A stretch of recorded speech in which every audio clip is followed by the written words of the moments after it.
What's good, everyone? Hope everyone's week is going alright.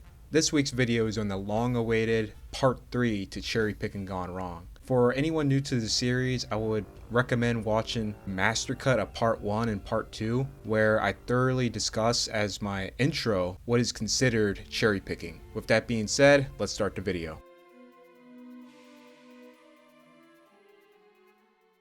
Ben is coming off his big win in the rematch against Eubank Jr. In his first fight to start off 2026, he was up against Regis Prograis, who has a record of 1-3 in the past 2 years. That only win being against Jojo Diaz, which was a very tough fight for Prograis in the second half to win by narrow unanimous decision on the cards, only one round away from being scored a draw. Which, given the state of both guys, if the fight was scored a draw, either of them as a Ben opponent is a big mismatch on paper. However, for Ben, this is supposed to be a match to make him look good and get the eyes of Shakur and Haney to fight him. Since Haney had already fought Prograis and completely outclassed him to where one would assume he was over the hill, and this here was the last we'll see him at an elite level. This version of Prograis, Ben should obliterate, make a so-called statement, and to somewhat justify the $10 to $15 million purse that he was receiving. Well, Ben wouldn't get that. Prograis would show up and give Ben absolute hell for 10 rounds. Yeah, 10 rounds. You would think 12 rounds since he was calling out champs, but whatever. Ben would still pull off the decision, but this doesn't help push his brand in campaigning for a Shakur or Haney fight, given the fact what Haney did to Prograis. In 2007, Kelly Pavlik exploded on the scene, upsetting the middleweight champion Jermaine Taylor. There would be an immediate rematch at a 164-pound catch weight where Kelly didn't look as impressive. However, he would have a return to form, completely obliterating contender Gary Lockett in his first defense of the title. Meanwhile, Hopkins just came off a close decision loss to Calzaghe in his second defense of the light heavyweight title. Ard began to show his age. Joe Calzaghe was able to turn the tables on him. He was the aggressor and he was making the fight, and he rightfully won the fight because of that. This is a guy who on paper has lost 3 of his last 5 fights. And I'm sure somewhere in Bernard's heart, he's managed to excuse himself for all of these in such a way as to somehow see himself as being unbeaten. It's not necessarily a character flaw. It might even be seen as a character strength. It's just the way he is. Pavlik's handlers saw this as a good opportunity to raise Pavlik's stock up by retiring Hopkins, as he was 43 years old at the time. Hopkins, he never fought a guy like me. Never fought a guy that's a natural 160-pounder that could hit. So that's going to be his test. That's going to be something that he's going to have to adapt to. These other guys, he can get away with it. He can dance around, catch punches. But when he's got a natural big puncher in there, it might be a little different. So we'll have to find out. Many critics not giving Hopkins a chance over the young star, on top of the speculated narrative that Hopkins not only lost his step halfway through the Calzaghe fight, but potentially showing signs of cognitive function as covered in the HBO Countdown series. In that fight, he went to the wrong corner 4 times. They caught it once on TV and they said, oh, Bernard's going to the ring card girl's corner. And they made a little joke out of it, but they didn't really see it. But I had to go get him. Unless you were hurt by a punch or something, you know where your corner is. Everybody does. But for some reason, he didn't that night. With Freddie Roach giving his words in the matter. Good thing I capped and archived this myself over a decade ago, because this doesn't exist in this quality unless you tuned in to watch live on TV. Some people might say I'm making a big deal out of a little thing, but it's not little to me.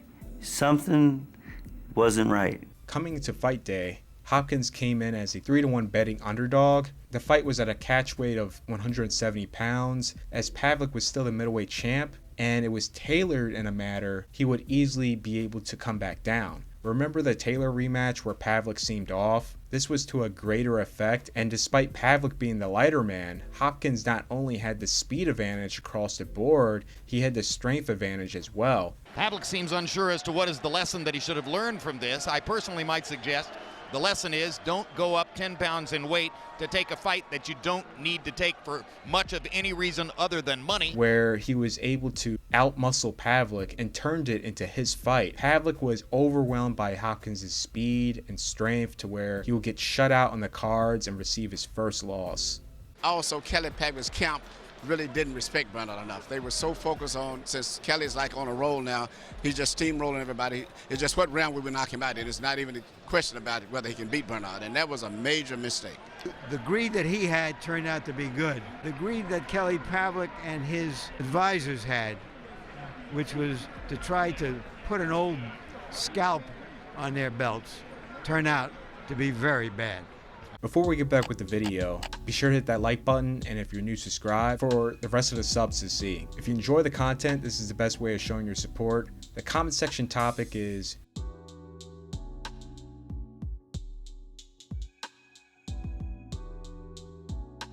Gregory will leave the sport vacating the WBC Cruiserweight title, and Tony Bellew and Makabu was selected to fight for the vacant title. With the help of that Evertonian Goodison Park magic, Tony would pull off the unlikely, come up from the canvas and put away Makabu in the third round to become champion. Meanwhile, the former heavyweight champion David Haye, after a long hiatus from his injury that had canceled the Tyson Fury fight, had came back in late 2015. He would have 2 fights in January of 2016 and May of that year. When Tony had won the title, he was seen as a clear weak link. However, rather popular, becoming a folk hero as talks were underway at a fight at heavyweight. This is the type of low risk, high reward fight that would boost Haye to where he can go forward, skipping opponents and jump straight to title contention matches. Tony's setup fight against mandatory BJ Flores would be successful, and the event that followed would generate the hype Haye wanted to bring him back to where he was after the Chisora win. Them 2 guys you fought last 2 were a joke, and you're robbing everybody who pays to come in the arena. Listen, you predicted BJ was going to beat me, didn't you? You predicted he was going to be, he got smashed. And you see you're going to get smashed too. The fight was going as expected for Haye. It was a walk in the park till he would randomly rupture his Achilles in the 6th round. Logan up there heavily. David Haye just slips up. David Haye, suddenly, but down he goes back over for David Haye. He can hardly walk, and he's got to go for the knockout. Can Tony Bellew sense it? Has both swing away. His legs gone here, and the body is breaking up with David. Rarely you see fighters given the opportunity to seal a win or get back in the fight. On this channel, I showed you a guy who had his opponent out on his feet, 10 seconds to spare, more than enough time to get a stoppage as he was completely defenseless. But he thought he heard a bell and just walked away.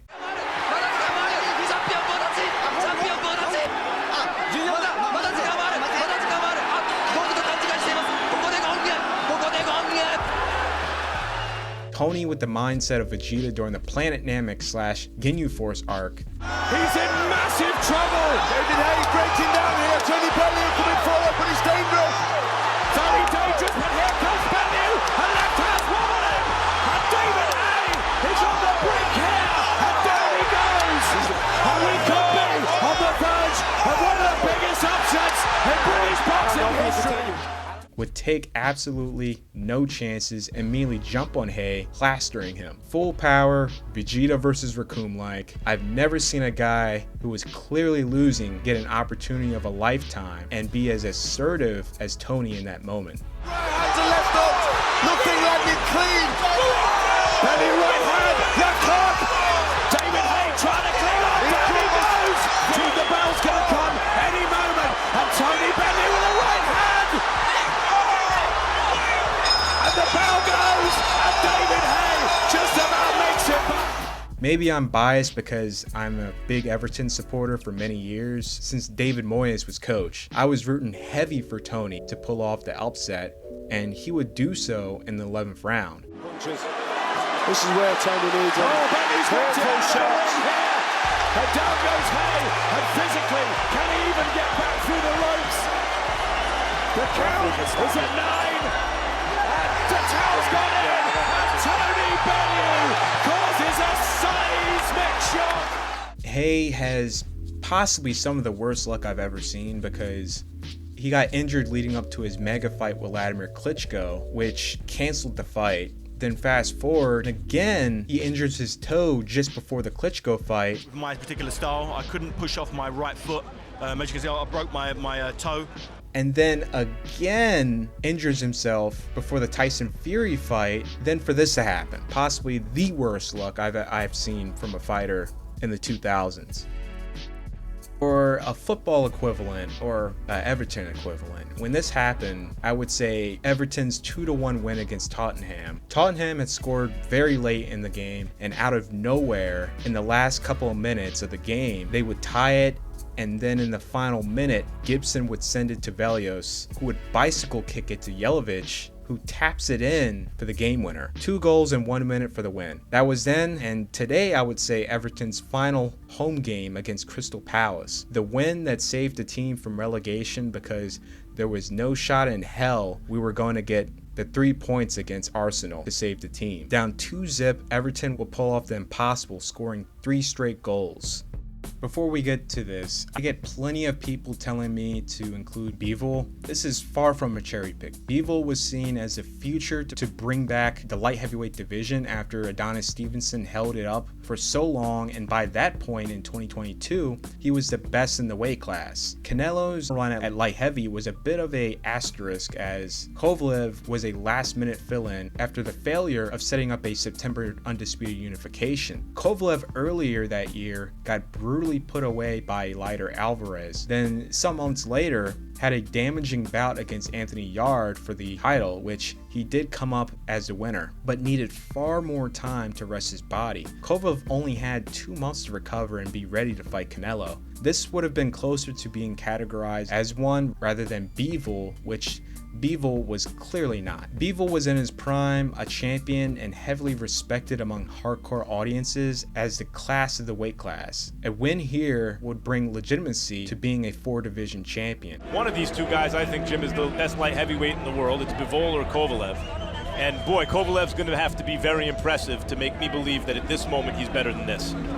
Now, post-Bivol, the fight to make was against David Benavidez. Though personally he had pissed away 2 opportunities to fight him by default in the past, in a not so much of an international blockbuster hit of a fight. The end of 2023, he was primed and ready. Big win against Caleb Plant, which I felt that earned the shot. David had cranked it up a notch and defeated Demetrius Andrade. This was the time to make the fight. May or September. Canelo would decide to fight Jaime Munguia in May, which was disappointing. However, there's still a September date. Save the biggest matchup for last, right? Even David probably thought that too, because he did have his next fight at light heavyweight, but he did not put the weight on to be a full-fledged light heavy. He just weighed in just below his walking around weight. This gave him the option, if the Canelo fight is made, he can easily go back down to super middle. If it's not, he now has the interim title at light heavy. However, the price of doing this is David did not have the physical strength and power to completely dictate the fight. He also seemed visibly tired in later quarter of the fight, all because his opponent, Alexander, was a true light heavyweight. One good modern example is Nakatani's setup fight against Inoue. Nakatani did not build his base to become a true super bantamweight in his first fight against Reyes, where his punches had little to no effect on Reyes, and Reyes was able to push forward and outmuscle Nakatani, who did not have the strength to keep Reyes off him, forcing him to have much more of a round-by-round punch count to keep him off and win the rounds. David would make a bold statement that he's ready to move on with or without Canelo, as he remains the WBC mandatory for Canelo's belt. The WBC would do a lot of nothing on the matter. Canelo would go on to face Berlanga in September, and David would go forward with a full run at light heavyweight, defeating undefeated David Morrell for the WBA title, which, going by an old article just after David's fight against Alexander, this user had stated that David should fight him as soon as possible to put pressure on Canelo. However, the same thing with unifying against Plant, David would let this opportunity slide past him, and he would fight Morrell 10 months later in February. Personally, it would have been a very harsh fight where David would have a good chance of losing if he didn't build his base up to become a full-fledged light heavyweight in his prime one. The major downside is he would never make super middleweight again without fighting at a disadvantage, lowering his chances of beating Canelo. Canelo, on the other hand, would fight Skull to reclaim undisputed status in the weight class. This fight was not only a horrible show due to Skull, but this only produced 164,000 pay-per-view buys, which was a far cry from Canelo Plant, which did 800K, and Canelo Golovkin 3, which did 1 million, and the Berlanga fight doing 650,000. The writing is on the wall, and the fans have spoken. They are not paying for this, especially since Skull didn't give a shit, took the money, and literally ran. Canelo, who once turned down talks of a Terence Crawford fight, now decides to take it up after a free fall in pay-per-view sales. Crawford was pound for pound unified at lightweight and undisputed at junior welter and welter. Terence had only one fight above welterweight, which was against Madrimov for the WBO interim title. Canelo was banking on Crawford to do what Charlo did and not put the weight on correctly to become a full-fledged super middleweight, which if Terence did, Canelo would be in serious trouble. At first there were rumors he did, then it became a reality on fight day when spectators saw he put the weight on right, to where he had the strength to muscle Canelo when he had to, the stamina to keep Canelo from draining him in between holds, and lastly the power that was able to keep Canelo at bay and respect Crawford before coming in. And Crawford is not looking to be friends. Great exchange from Terence Crawford right there. This was a masterful performance from Terence Crawford. This led to Crawford getting the upset victory over Canelo to become a 3-division undisputed champion to end his career off into the sunset of retirement, leaving Canelo in a bad spot. Unanimous decision, the Fighting Pride of Omaha, Nebraska, USA, and new Ring Magazine, an undisputed super middleweight champion of the world. At this point, it could be too late for Canelo to fight David, as David is now fighting for the cruiserweight title. It will be doubtful for them to meet around the middle at a catchweight. His chances of winning has significantly dropped. He should have fought him after the Charlo fight. Klitschko was becoming one of the few rising stars for the new era of heavyweights coming into the 2000s.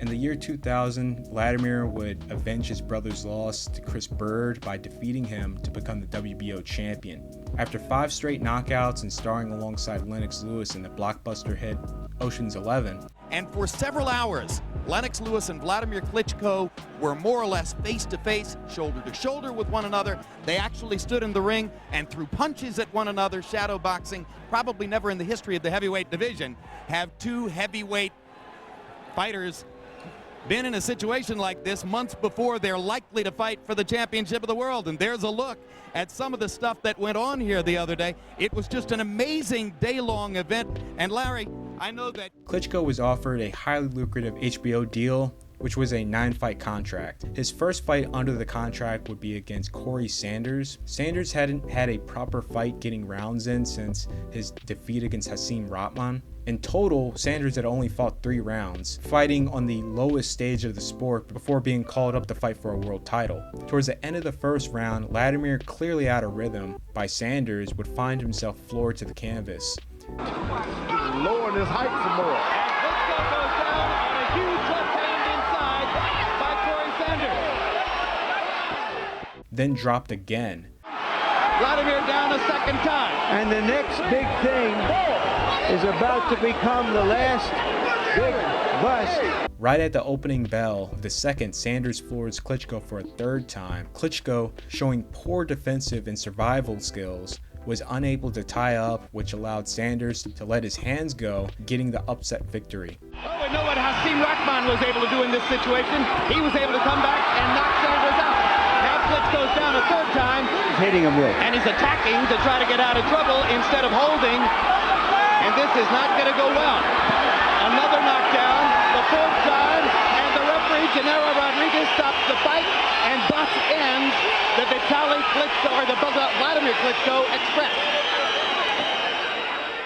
This would be named Ring Magazine Upset of the Year HBO commentators, obviously in disappointment, would point towards this being a huge bust for HBO and the division in general, and wrote Latimer off. Latimer coming into this fight was what would happen if he got tagged by a legitimate puncher.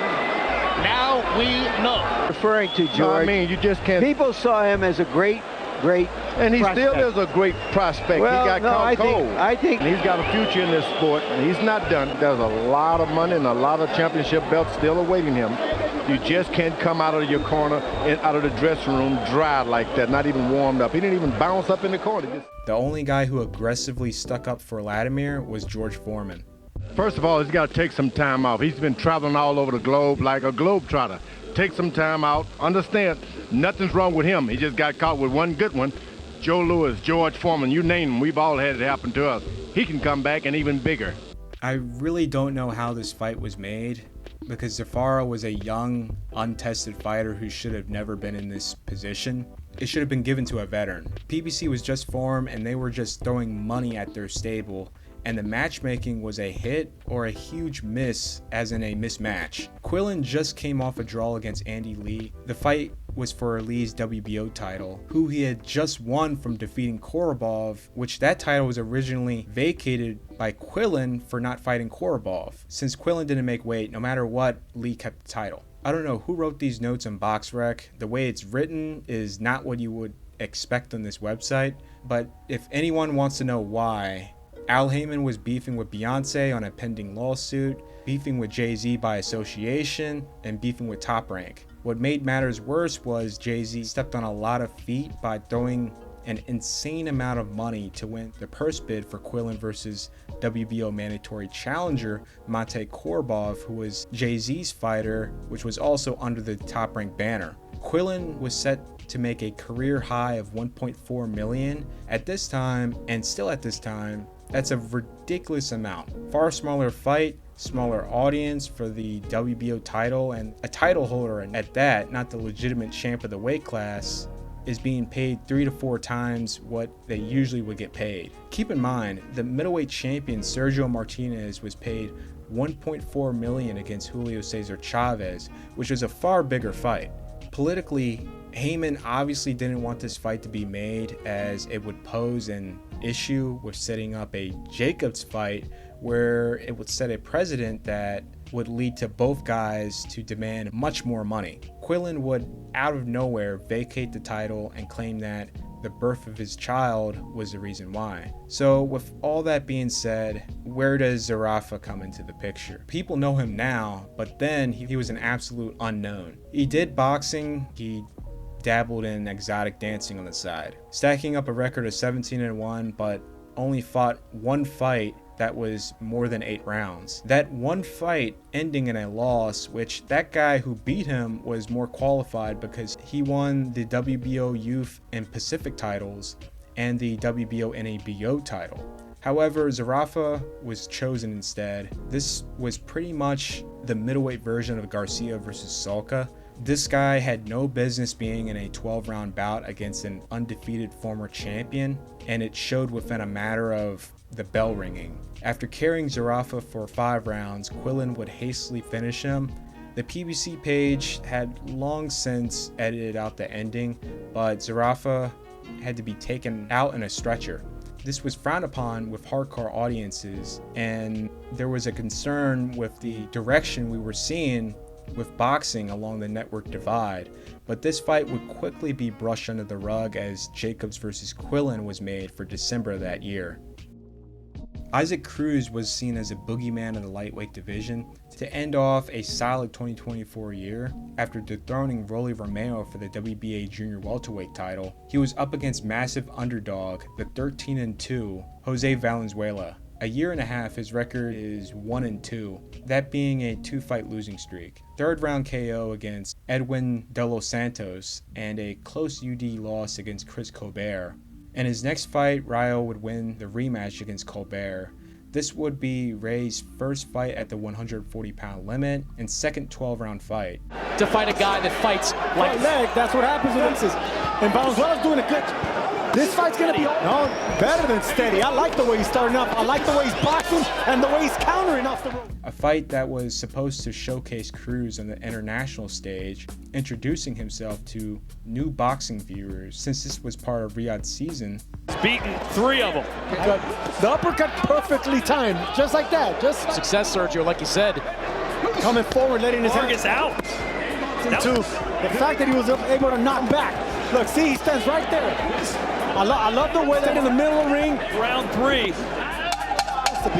The odds are against you. Ended up being a big problem because Rayo was handling his own and showed no sign of going anywhere, putting on a once-in-a-lifetime performance. Rayo would finish the fight off strong and pull off the massive upset to become the WBA junior welterweight champion. 36 minutes of boxing, punch you and out volume you. He wants to hurt you. See, Valenzuela doing really well. Ben's going to do this. All and they sacrificed him. Just can't seem to figure him out. In favor of Valenzuela. Just needs to survive. But Valenzuela, great work. It was due time this pattern would blow up in Team Davis's face. Since 2017 to 2021, Davis had not faced a top 10 ranked opponent, which is insane. Everyone since the Fonseca fight was not only not in the top 10 ranks, but was also moving up in class. They weren't even ranked in that class either. When Davis fought for the WBA Super title, it was controversial because the WBA Super Champion was Jezreel Corrales. Jezreel Corrales won it off the long-reigning champion Takashi Uchiyama.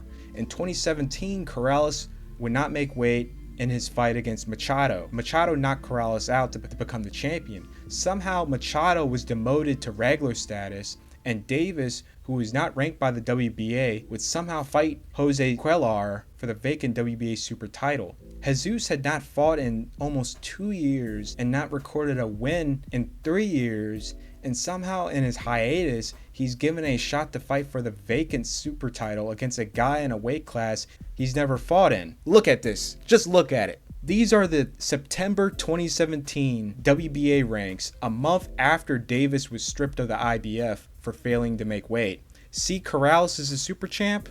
Then the following month, Machado beats Corrales and becomes a champ. How on God's green earth does this man go from nothing to the #1 spot for contender, then in April of 2018, somehow granted to fight for the WBA Super title? Super status is usually given to long-reigning champs and in unifications, never for 2 non-title holders to fight for. In a non-corrupt scenario, Machado would be rightfully promoted back to super status, and Davis and this guy here fights for the regular title. That obviously didn't happen. This screws over Machado because a WBA regular champion cannot unify. It's a glorified interim title. It's actually shocking Machado and his team didn't take this to court and damages, because politically they're in a position to unify the whole division. Maybe there's an explanation why Mickey Mouse shit like this from these belt organizations, excluding the WBO, good people, for the past 20 years is the reason why Zuffa has been able to infiltrate boxing within such a short period of time and can potentially change the world order of the sport with onlookers bracing for the worst. You have the very same organizations that got us in position to begin pleading with Congress to keep the Ali Act. Curtis said he could move Snipes up in the rankings of the World Boxing Council, which is based in Mexico. Curtis said that this would cost $10,000, but because it was a favor for John Gotti, he might be able to get it done for about $5,000. My idea all along was to use Damiani-Snipes fight as a setup fight to get Damiani a big payday against Mike Tyson. My plan was for Snipes to have a high ranking and then make it look good but lose to Damiani. When ironically, the main guy behind the Ali Act, Senator John McCain, could have asked anything. In part of your testimony, you talked about a referee named Joey Curtis that could move Snipes up in the World Boxing Council rankings. Yes, sir. And that's the outfit that's headed by Mr. Jose Solomon, I believe. I really don't know who heads that organization. You are a fight fan, though. Yes, I am. And have you noticed in the past on other occasions that someone has moved up in the WBC rankings in time for a fight and then that person disappears or drops way down again? the first thing he asked the high-ranking mob official, Sammy Gravano, was the mob associations with boxing, specifically asking about the WBC. This is what he had to say. Have you seen that happen before? Well, it's common knowledge. I'm not surprised by it. I don't really follow that part of it, but it's basically common knowledge that it can be done. I wasn't sure at that point which sanctioning body did it because I really wasn't involved. Joey Curtis made me aware of this sanctioning body. I don't really know if any other sanctioning body does it or not. But it was common knowledge that it could be done? Yeah, it's not something that's a major secret. Anyways, I'm off topic here, but this would set up Davis to do nothing. His next fight would be against Hugo Ruiz. Ruiz, who was a super flyweight, and in his best days were at bantam and super bantamweight.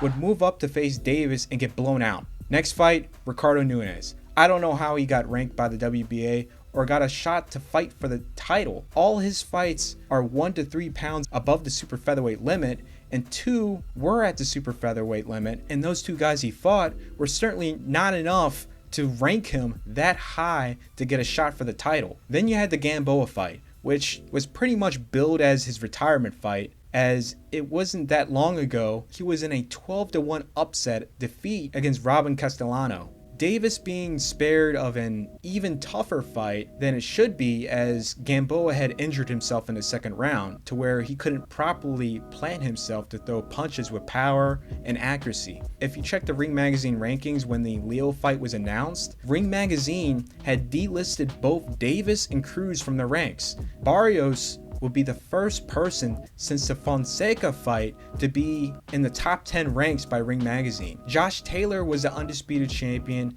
and held the real WBA title. Barrios had the glorified interim title, which this fight was promoted in such that it was a legitimate title fight to paint Davis in the light of a Henry Armstrong. His next fight would be against Isaac Cruz, and he gave Davis a real tough fight. After these charades of having a massive head start to achieve anything you want at super feather and lightweight, Teofimo came in, won all the belts, breaking the narrative, then followed up by Devin Haney on the cusp of becoming undisputed, and Shakur doing his thing as well, creeping into the weight classes ranks. Now pressured, Davis was forced to step up. He'll fight Rolly for the WBA regular lightweight title, then face Hector Garcia, who was a super featherweight, but this was to set up the Ryan Garcia fight. Massive step up, which should have been a career-defining show, but the people will always discuss the weight issue, where this fight will only be made if there is a rehydration clause. Barrios also came out as well that he was made to sign a rehydration clause for the fight to happen, which leading to the Frank Martin fight, there was a rehydration clause, but due to the backlash, the WBA stepped in and removed it. By this point, after Frank Martin, there was literally no one else for Davis to fight. He has to fight guys like Lopez, Shakur, and Haney. So what boxing fans were expecting, due to all the money that's being flowed in at the moment, promotions getting together, and the best fights being made, to everyone's disappointment, Davis announces he will be fighting super featherweight title holder Lamont Roach Jr., who would open in as a 9-1 underdog. Which obviously, this fight here, there will be no rehydration clause. Dude man is just a super featherweight, and he will just weigh in at his walking around weight and get wrecked like the rest of the fighters that moved up from class below him. Roach, on the other hand, fooled Davis. He put the weight on correctly to weigh in as a true lightweight, then rehydrated to where he was equal, if not bigger and stronger than Davis, all while retaining his speed from super featherweight. This gave Davis a mountain of problems. My opinion, I still had Davis up in the second half coming into the 8th round. Roach needed to fight a perfect fight and win out. He would bank in the 8th, the 9th round, he would bank in and should have banked in a knockdown. However, this would end up as one of the most controversial and odd calls of the 2000s as a whole. Steve Willis would not call this obvious knockdown a knockdown, then allowing Davis's corner to come to the apron and towel him off, which should have been a DQ right there. Till this day, there's no published photos of the knockdown. I've shot many fights. These guys are taking photos at an extreme rate at ringside, yet there's no photos. Some fishy stuff is going on there. But anyways, I had Roach winning out, capturing every round. However, the knockdown, if called, would have secured a win, which this fight would be declared as a draw. I can't actually complain on that, because I thought if he won out every round, it would be a draw. But the knockdown would have sealed a win. Many an outrage of the results, but mostly towards the uncalled knockdown. Davis has not fought since then, and I don't think we're going to see a rematch anytime soon. When Crawford had vacated the belts at welter and moved up, we'll see within the WBC the weakest title grab in the weight class's history. The only equivalent would be at heavyweight when Vitaly Klitschko retired. Even then, I think that is worse. You probably would have been able to find a better champion if they revived the Contender Series, threw in the regional champ of America, Europe, Asia, Africa, and Oceania in a tournament, and the finals was to fight for the WBC welterweight title. However, such a good idea, that won't happen. The interim title would be fought between two of the most physically cooked fighters in the weight class, Yordenis Ugas and Mario Barrios. Barrios has not looked the same since the Davis fight, and Ugas received a physically damaging beating in the second half of the Spence fight. This was a match between who was the least cooked, and whoever loses will certainly be encouraged to retire. As seen in the fight, Ugas was completely fried, with Barrios getting the win. Ugas would shortly announce his retirement. Instead of Barrios fighting the next available top 10 ranked WBC opponent for the vacant WBC title, he was somehow promoted to full champion by email, making him instantly a massive target. His first defense against a guy the Barrios before the Davis fight would easily beaten would have a lot of trouble to barely scrape away with a split decision draw. Pacquiao, who had been staying busy after getting retired by Ugas in 2021, would get a dream shot to fight Barrios for the WBC title that would be the best option for Barrios to make a lot of money, and at that keep his title to when the cash cows from junior welter and lightweight move up in weight class.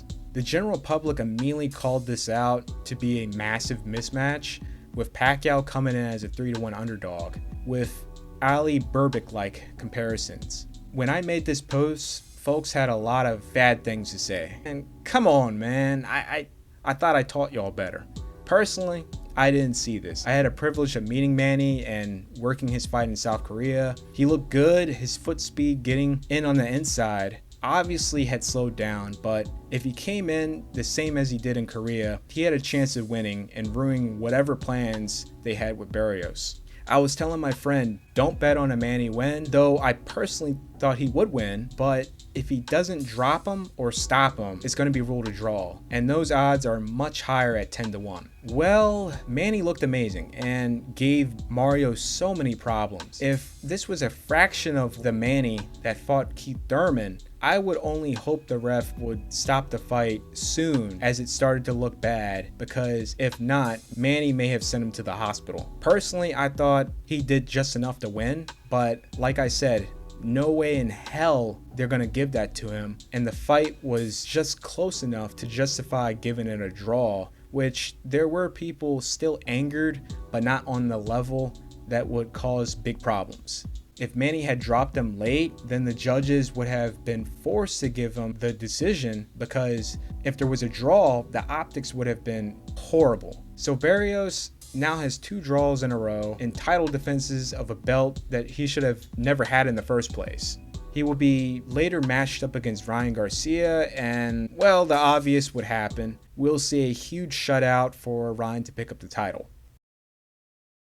On top of that, this is cherry picking gone wrong in boxing. For more installments, be sure to like, share, and if you're new, subscribe to the Patreon for Patreon-backed projects and early access. I'm Office Honcho, and I'm out.